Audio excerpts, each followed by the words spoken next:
अस्सलाम वालेकुम एवरीवन। उम्मीद है आप सब लोग जो है वो खैरियत से होंगे and welcome back to our weekly session. नाजरीन, जैसे कि मैंने आप लोगों को बताया है, हमारे सेशंस का बेसिकली मकसद यही होता है ताकि आप लोगों को जो है वो आप लोगों को हम स्टॉक मार्केट के हवाले से जो है वो अवेयरनेस प्रोवाइड कर सके। नाजरीन, जैसे कि आप लोगों को पता है, पिछले कुछ दिनों से वॉर लाइक सिचुएशन चल रही थी, जियो पॉलिटिकल डिस्टर्बेंस चल रही थी पाकिस्तान और इंडिया के बीच में, जिसकी वजह से मार्केट पे बहुत इम्पैक्ट पड़ा था। लेकिन अल्हम्दुलिल्लाह आज जो है वो मार्केट ने उसको रिकवर किया है और जो है वो एक केक कटिंग सेरेमनी भी हुई आज जो है वो कराची स्टॉक एक्सचेंज में, जिसमें सब जो है बहुत खुश नजर आ रहे थे। तो अल्हम्दुलिल्लाह आज 10,000 पॉइंट जो है वो मार्केट प्लस रही। तो आज इन सबको जो है वो डिस्कशन के लिए हमने जो है वो बिलाल अहमद साहब को जो है वो इनवाइट किया है, जिनके हवाले से अगर मैं बताती चलूँ, ये जो है वो अल्फा कैपिटल से बिलोंग करते हैं and he is basically advisor corporate at Alpha Capital. तो काफी पुराना एक्सपीरियंस है, 15 साल का एक्सपीरियंस है इनका, जिस तरह हमने हिस्ट्री इनकी जो है वो गो थ्रू की। तो सबसे पहले जो है इनको इनवाइट कर वेलकम करते हैं और उनका शुक्रिया अदा करते हैं कि इन्होंने जो है अपना वक्त दिया। Thank you so much sir. कुछ कहना चाहेंगे आप?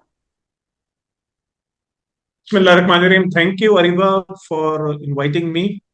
और before we proceed to this session, हम्म। मैं पूरी अवाम को, पाकिस्तान अवाम को मुबारकबाद देना चाहता हूँ कि जिस तरह हमने इंडियन अग्रेशन का हमने रिटेलिएट किया और जिस तरह हमारी आर्म फोर्सेस ने हमें हमें डिफेंड किया, तो we must be proud of our Pakistan army, air force. तो उसी सेलिब्रेशन आज पाकिस्तान स्टॉक एक्सचेंज में भी देखी गई और आज एक रिकॉर्ड रैली भी है। 10,000 पॉइंट्स मार्केट प्लस वन हुई है। सिंगल डे की लार्जेस्ट गेन था आज कराची स्टॉक एक्सचेंज में। और जिस तरह आपने स्टार्टिंग में कहा कि पिछले दिनों से वॉर लाइक सिचुएशन थी, तो जब भी अनसर्टेनिटी होती है, चाहे पॉलिटिकली हो, जियो पॉलिटिकली हो, कोई भी ऐसे जो लॉ एंड ऑर्डर का सिचुएशन हो, तो स्टॉक मार्केट हमेशा नेगेटिव रिएक्ट करती है, क्योंकि इन्वेस्टर्स कॉन्फिडेंस जो होता है वो डाउन होता है। अल्हम्दुलिल्लाह आज इन्वेस्टर्स कॉन्फिडेंस फिर रिस्टोर हुआ है और आपने एक बूमिंग रैली आज आपने पाकिस्तान स्टॉक एक्सचेंज पे देखी। ये मैंने स्टार्टिंग में बोला, आज मार्केट ने रिकवर किया था इन सिंगल डे, जो है वो मार्केट ने जो है वो गेन किए। तो क्या कहना चाहेंगे, जैसे कि सब सेक्टर्स जो है वो आज अपर कैप खुले और जो सेक्टर्स जो है वो अपर कैप नहीं भी खुले थे, एंड में जाते जाते जो है वो आज जो है उन स्टॉक्स को भी जो है वो अपर कैप हुआ। तो क्या कहना चाहेंगे अकॉर्डिंग टू टेक्निकल, अगर हम बात करें टेक्निकल, अपनी टेक्निकल एक्सपर्ट्स की, तो वो कह रहे हैं कि अभी भी मार्केट जो है वो पॉजिटिव ट्रेंड में नहीं आएगी, क्योंकि काफी जो थे स्टॉक्स आज जो है वो ओवरसोल्ड थे। लेकिन हम तो जैसे कि हमने देखा आज इंडेक्स, तो हमें तो पॉजिटिव ही, आगे भी पॉजिटिव नजर आ रही है, लेकिन अकॉर्डिंग टू टेक्निकल्स वो नहीं है। तो आप क्या कहना चाहेंगे, क्या आपके नजर में, आपकी एक्सपीरियंस को अगर देखें, तो क्या मार्केट जो है वो अपने पॉजिटिव ट्रेंड में आ गई है? देखिए, आपने जो एक सवाल जो किया है बड़ा रेलेवेंट सवाल है। हम्म। देखिए, जब अप्रैल के फर्स्ट वीक में मार्केट ने अपना हाई बनाया था अराउंड 1,20,000 का, 120,000 का बाजार ने ऑल टाइम हाई बनाया था। उसके बाद आपने देखा कि नेगेटिव न्यूज का फ्लोज आए, starting from US tariff. US China की जो ट्रेड वॉर हुई उस पर पाकिस्तान स्टॉक एक्सचेंज भी अफेक्ट हुआ और आपने देखा होगा कि एक दिन में मार्केट 8,000 पॉइंट्स नीचे आ गई। उसके बाद मार्केट काफी वॉलेटाइल रही थी, क्योंकि आपके जो ट्रेड के जो वॉर थी वो ऑब्वियसली पाकिस्तान को भी अफेक्ट कर रही थी। उसके बाद पिछले 8-10 दिन से ये जो इंडिया पाकिस्तान की जो वॉर का एक सिनारियो बना हुआ था, उसकी वजह से मार्केट में एक पैनिक थी। और आपने देखा था लास्ट वीक मार्केट ने तो 1,02,000 का भी लो बना लिया था। तो जब ये मार्केट में पैनिक आया, ऑब्वियसली वॉर लाइक सिचुएशन थी, तो एक ये चीज होती है कि जो वीक होल्डर्स होते हैं, जो हम्म। लेवरेज पे जो इंडिविजुअल्स होते हैं, उनके मार्जिन कॉल्स होते हैं। तो इसकी वजह से एक पैनिक क्रिएट होता है आपके इंडिविजुअल इन्वेस्टर्स के। तो आपने देखा है कि पिछले दिनों इंडिविजुअल्स की तरफ से और म्यूचुअल फंड्स की तरफ से सेलिंग थी। म्यूचुअल फंड्स की तरफ से सेलिंग क्यों थी? क्योंकि जो म्यूचुअल फंड्स के पास जो इन्वेस्टर्स हैं वो भी अपना म्यूचुअल फंड से पैसा निकाल लेते हैं और कुछ सेफ एवेन्यूज में टेम्परली शिफ्ट कर देते हैं। मनी मार्केट हो गया, गोल्ड हो गया, या कैश पे बैठना पसंद करते हैं। पिछले 2-3 दिन में जब से ये वॉर खत्म हुई, सीज फायर हुआ, पाकिस्तान जीता, तो और भी पॉजिटिव न्यूज थी जो सारी एक साथ आ गई, जिसकी वजह से ना मार्केट ने ये एक रैली देखी। एक तो आपका आईएमएफ का जो रिव्यू था वो आपका फ्राइडे को अप्रूव हो गया, 1.3 बिलियन डॉलर का एक जो दूसरा जो आपका प्रोग्राम था क्लाइमेट फाइनेंसिंग का, वो भी अप्रूव हुआ, और एक सेकेंड ट्रांच जो थी 1 बिलियन की वो भी अप्रूव हुई। तो एक ये आईएमएफ की तरफ से एक पॉजिटिव न्यूज थी। लोगों को इसके बारे में भी कंसर्न्स थे कि पता नहीं हमें आईएमएफ की ये जो है किस्त जो है जो ट्रांच मिलती है कि नहीं मिलती। तो एक ये पॉजिटिव खबर आई। इंडिया पाकिस्तान के टेंशन जो है वो खत्म हुए, ये एक पॉजिटिव इम्पैक्ट हुआ।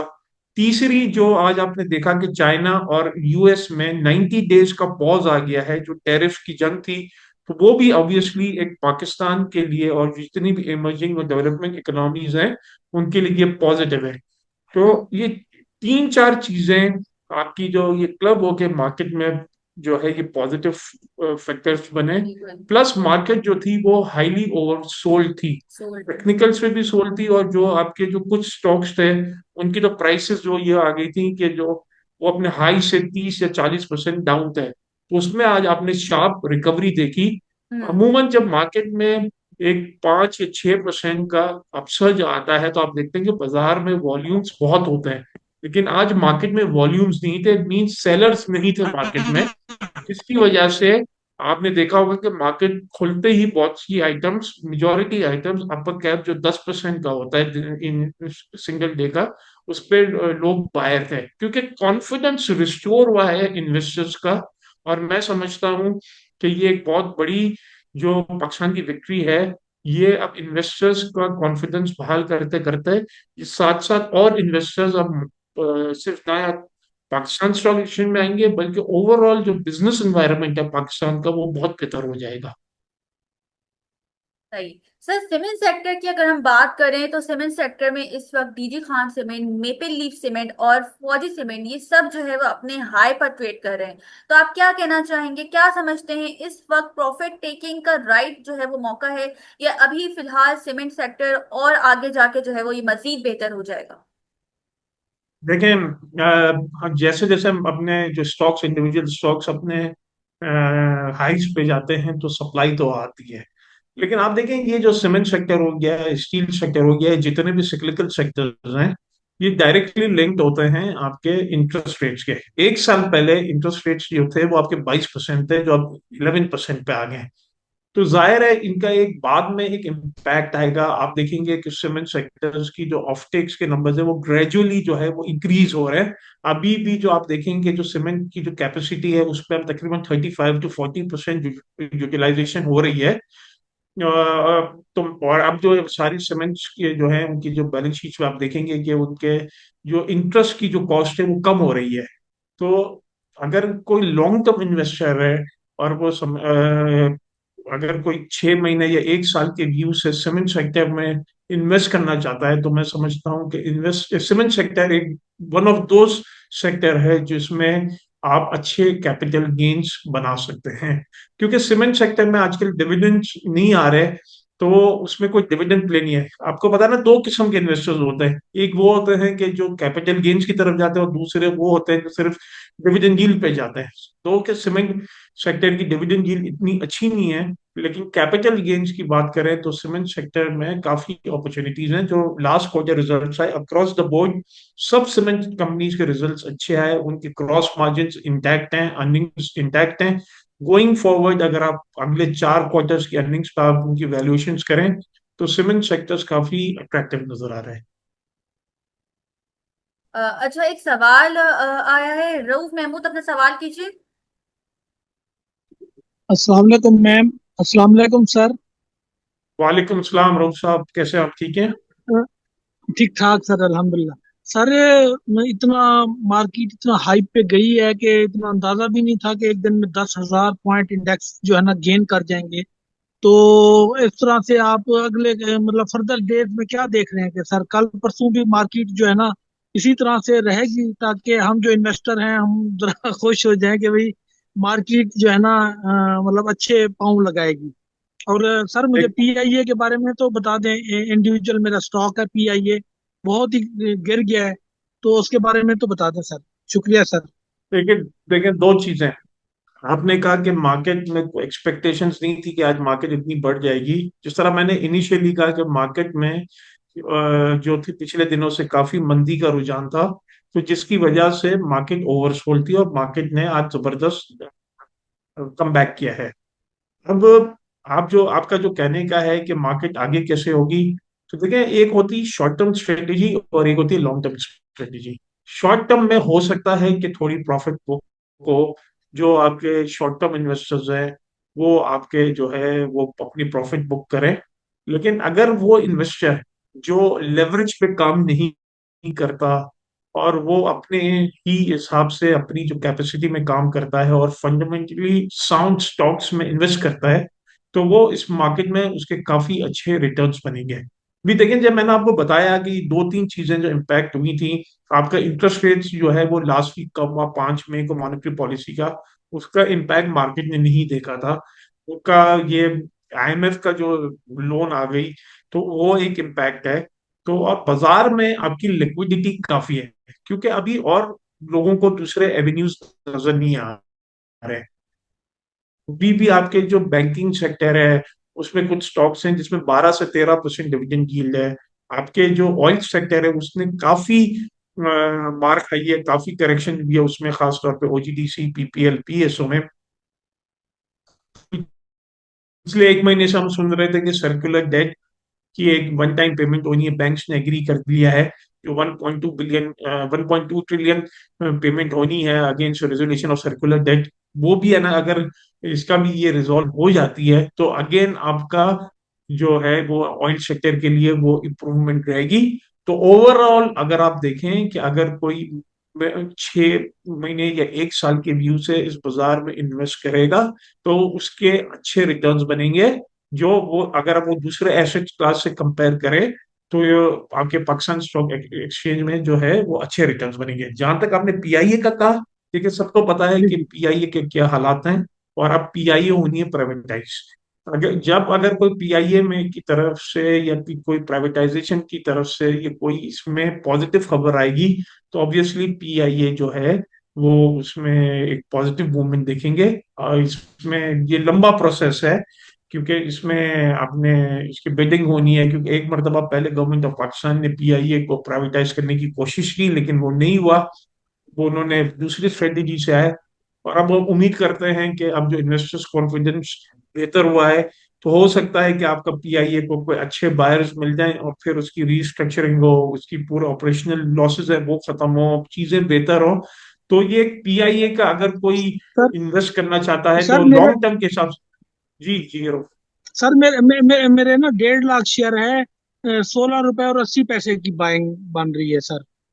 मैं आपको रिकमेंड करूंगा कि अभी आप है ना पीआईए को होल्ड करके रखें। आपका जी अगर जी। आप लेवरेज पे नहीं है और आपका अपना खुद का पैसा लगा हुआ है, तो आप अभी इसको होल्ड खुद का करके है रखें। सर, खुद का। तो बस ठीक है, फिर इसको खुद होल्ड का करके पैसा है रखें। सर। क्योंकि है ना, आपको पता है ना कि ये गवर्नमेंट ऑफ पाकिस्तान बड़ा अग्रेसिवली अप्रोच कर रही है कि है ना, जो जितने भी स्टेट ओन्ड एंटरप्राइजेज हैं, इन सब का जो है वो प्राइवेटाइज करना है। आपके इसमें डिस्कोज हैं, जो पावर सेक्टर की जो डिस्ट्रीब्यूशन कंपनीज है, पीआईए जो है वो टॉप ऑफ द लिस्ट पे है।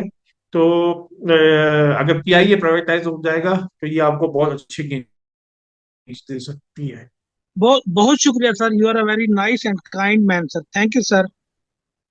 Thank you sir, thank you. अच्छा, एक और सवाल ले लेते हैं। एस के साहब, अपना सवाल कीजिए। अस्सलाम वालेकुम सर। सर मैं ये जानना चाहूँगा कि वालेकुम सलाम। नेशनल बैंक ऑफ पाकिस्तान के रिजल्ट्स वगैरह के हिसाब से आपको ये कैसा लगता है, नियर फ्यूचर के अंदर इसमें क्या स्कोप है? देखिए, नेशनल बैंक को थोड़ा सा मैं हिस्टोरिकल भी जाऊंगा कि इनका पेंशन का जो इश्यू था, जिसकी वजह से पिछले 3-4 साल से नेशनल बैंक डिविडेंड नहीं दे रहा था, और इनके लेजिटेशन के मसले थे, वो अब नेशनल बैंक के सारे मसाइल हल हो गए। आपने देखा लास्ट क्वार्टर नेशनल बैंक ने 8 रुपए डिविडेंड दिया, बड़ा जबरदस्त डिविडेंड दिया। और जो फर्स्ट क्वार्टर अर्निंग्स आई है तकरीबन 10 रुपए की, वो भी बड़ी जबरदस्त अर्निंग्स है। अब नेशनल बैंक जो है वो साल में एक मरतबा डिविडेंड देता है, वो ईयरली एक मरतबा डिविडेंड देता है, as compared to other banks जो हर क्वार्टरली डिविडेंड देते हैं। नेशनल बैंक की जो अब किताब साफ हो चुकी है, इनके पेंशन का जो मसला था वो साफ वो हल हो चुका है, और इनकी अर्निंग्स काफी रोबोस्ट अर्निंग्स है। मेरा one of the top picks जो है बैंकिंग सेक्टर में वो नेशनल बैंक है। वही कि अगर कोई यहाँ से, आज हम मई में खड़े हुए हैं, तो अगर आप इसका दिसंबर में तक या जनवरी तक की आप बात करें, तो ये आपको यहाँ से मेरे हिसाब से ये 35-40% का रिटर्न दे सकता है। तो ये आज इसके प्राइस टू बुक वैल्यू पे भी काफी सस्ता है, प्राइस टू अर्निंग्स पे भी ये काफी चीप है। और ओवरऑल जो बैंकिंग सेक्टर है उसमें अभी भी रूम नजर आता है, काफी रूम नजर आता है। सही। सर आपने बैंक्स की बात कर ली है, तो आपको कौन सा बैंक जो है इस वक्त अंडर वैल्यू लग रहा है? देखिए, अगर आप देखें तो जो बैंक्स के जो डिविडेंड्स हैं, एमसीबी बैंक साल का 36 रुपए डिविडेंड दे रहा है, तो इसका भी 12-13% डिविडेंड यील्ड बनती है। बैंक अल फलाह की 11-12% डिविडेंड यील्ड बनती है। तो देखिए, पहले जब 20-22% इंटरेस्ट रेट था तो इन्वेस्टर कहता था कि हमें वो शेयर दिलाओ जिसकी 20% डिविडेंड यील्ड मिले, ताकि हमारी जो अपॉर्चुनिटी कॉस्ट है वो कवर हो जाए।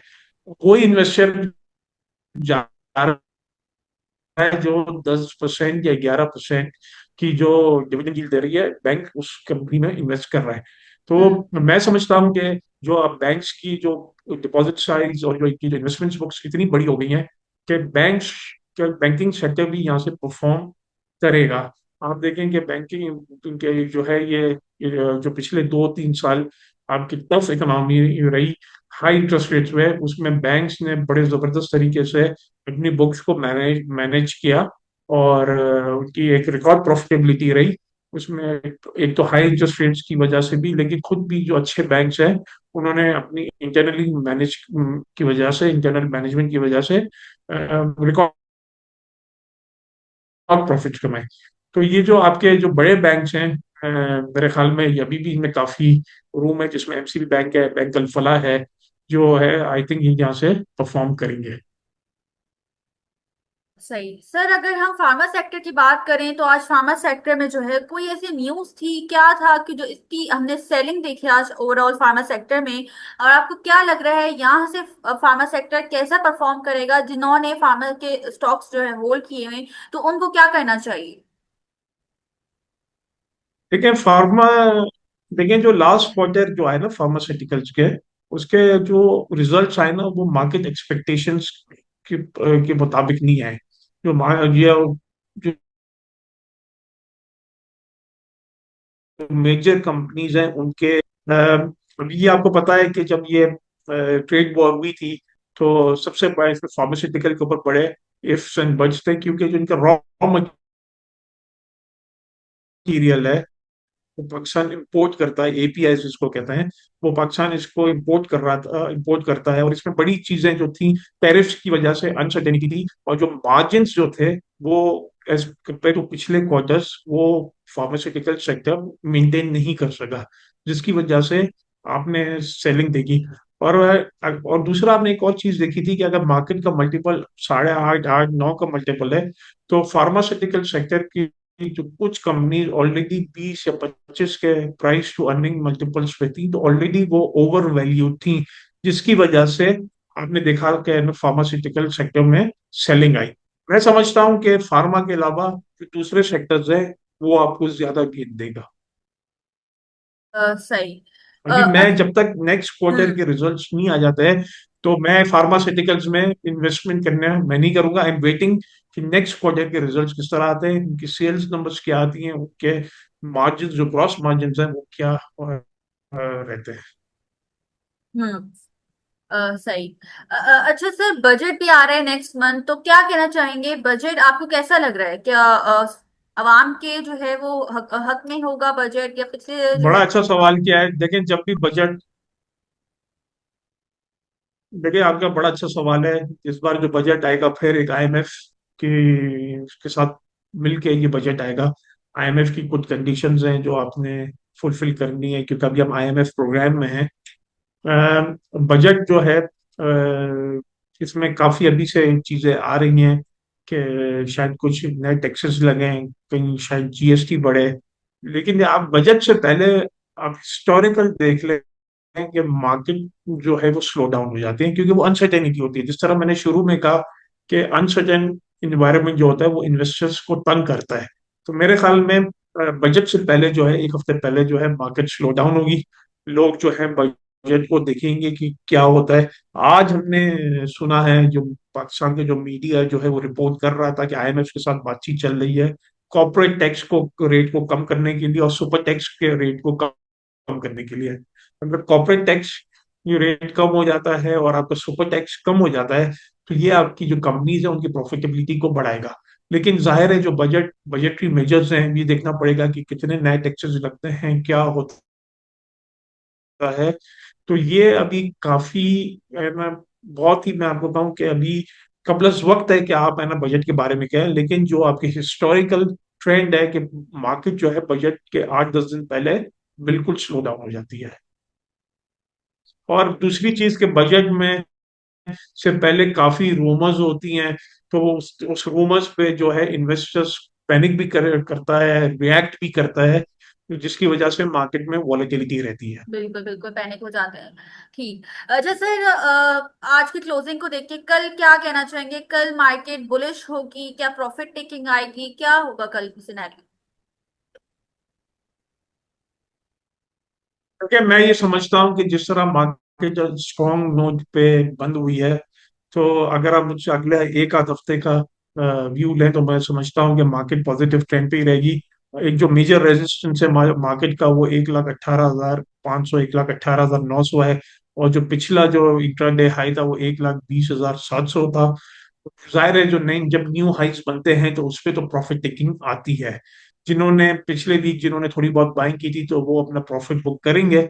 लेकिन मैंने आपको जिस तरह शुरू में कहा कि मीडियम टू लॉन्ग टर्म में कंस्ट्रक्शन में जो इन्वेस्टर अच्छी कंपनीज में इन्वेस्ट करेगा, उसके जो गेन्स होंगे वो बड़े जबरदस्त गेन्स होंगे as compared to other asset classes. एक और चीज उसमें मैं ऐड कर दूं कि अब ये भी यानी डिपेंड करता है कि बाजार में आपके बायर्स कौन आते हैं। हमने देखा पिछले दिनों इंडिविजुअल्स और म्यूचुअल फंड्स ने सेल किया। और अगर आप देखें, जब मार्केट बढ़ रही होती है तो म्यूचुअल फंड्स के पास इनफ्लोज होते हैं। तो आई डोंट बी सरप्राइज कि अगर म्यूचुअल फंड जो है वो कमिंग डेज में आप वापस बाइंग पे आ जाए। तो इसलिए मुझे जो है मार्केट शॉर्ट टर्म में हो सकता है 1-2 दिन के बाद आपको थोड़ी प्रॉफिट टेकिंग नजर आ जाए, लेकिन बजट के बाद मैं मार्केट में काफी बुलिश हूँ। सही। अच्छा सर, एक और सवाल ले लेते हैं, उसके बाद सेशन को रैप अप करते हैं। एस के साहब अपना सवाल कीजिए। सर आप ये गाइड कर सकेंगे कि हम जब पोर्टफोलियो बनाते हैं तो किस सेक्टर को कितना हमें जो है वो कितने परसेंट जो है वो रखना चाहिए, और कुछ आप गाइड कर सकें अगर कि किस किस सेक्टर में आप किस कंपनी को ज़्यादा प्रेफर करते हैं। Thank you. देखिए, ये आपने बड़ा पर्टिनेंट सवाल पूछा है। इसमें तो एक तो इन्वेस्टर्स का खुद की ये वो प्रोफाइल होता है कि इन्वेस्टर्स किस किस्म का है। या एक होता है इन्वेस्टर जो हाई रिस्क टेकर होता है। दूसरा एक इन्वेस्टर होता है कि भाई मुझे सिर्फ डिविडेंड यील्ड दे दे, उसमें कैपिटल गेन्स कम हो, लेकिन अगर डिविडेंड यील्ड मुझे 13-14% की डिविडेंड यील्ड मिलती है तो मैं उसमें इन्वेस्ट करता हूँ। मैं हमेशा अपने क्लाइंट्स को और सबको यही एडवाइस करता हूँ कि आप अपना पोर्टफोलियो बनाएं, combination of both capital gains plus dividend yield. उसमें आप अर्निंग ग्रोथ देखें, उसमें आप ये देखेंगे कि कंपनीज की मैनेजमेंट क्या है, आपका ओवरऑल सेक्टर का क्या हाल है।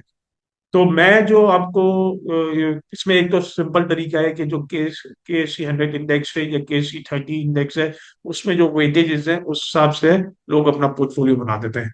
मैं आपको बैंक्स, सीमेंट्स, आपका आगे सर्कुलर डेट का अगर ये जो पेमेंट्स हो रही हैं, ये अगर ये हो जाती हैं, तो इसमें जो पीएसओ है, सुई नॉर्दर्न है, ये मुझे काफी बेहतर लग रहा है। बैंक्स मुझे ओवरऑल पूरा सेक्टर अच्छा लग रहा है। सीमेंट्स बहुत अच्छा लग रहा है।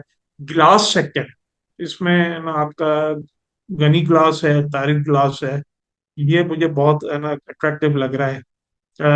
जो आज आपने देखा कि जो टैरिफ वॉर चाइना और यूएस में जो टैरिफ वॉर खत्म हुई है 90 डेज में, तो इसमें जो एक अनसर्टेनिटी थी regarding textile sector, textile sector भी यहाँ से अट्रैक्टिव मुझे लग रहा है। क्योंकि देखिए ये जो टेक्सटाइल कंपनीज होती हैं या ये सीमेंट कंपनीज होती हैं, ये हाईली लेवरेज होती हैं। जब इंटरेस्ट रेट्स नीचे आते हैं तो इनको डायरेक्टली ना बेनिफिट होते हैं।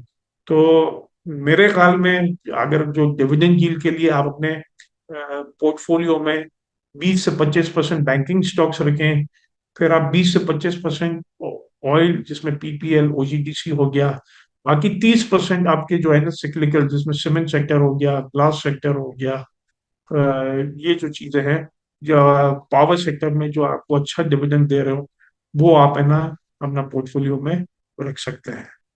ठीक, बिल्कुल। सर, एक लास्ट जो है वो मैं आपसे क्वेश्चन पूछना चाहूंगी। टॉप पिक्स आप क्या बताना चाहेंगे, क्या होंगी कल, कौन से सेक्टर्स जो है आप कहना चाहेंगे कि फोकस में रखने चाहिए? देखें, अगर आप रिसेंट हाइस देखें तो पाकिस्तान पेट्रोलियम का तकरीबन 205 210 का हाई बना था। वो आज भी इसके 10% के बाद भी 152 जैसा रेट था। तो मैं समझता हूँ कि पीपीएल जो है वो अभी भी अट्रैक्टिव रेट पे है, ओजीडीसी अट्रैक्टिव रेट पे है, पीएसओ 460 470 पिछले दिनों इसने हाई बनाया था, वो अभी भी काफी अट्रैक्टिव रेट्स पे है।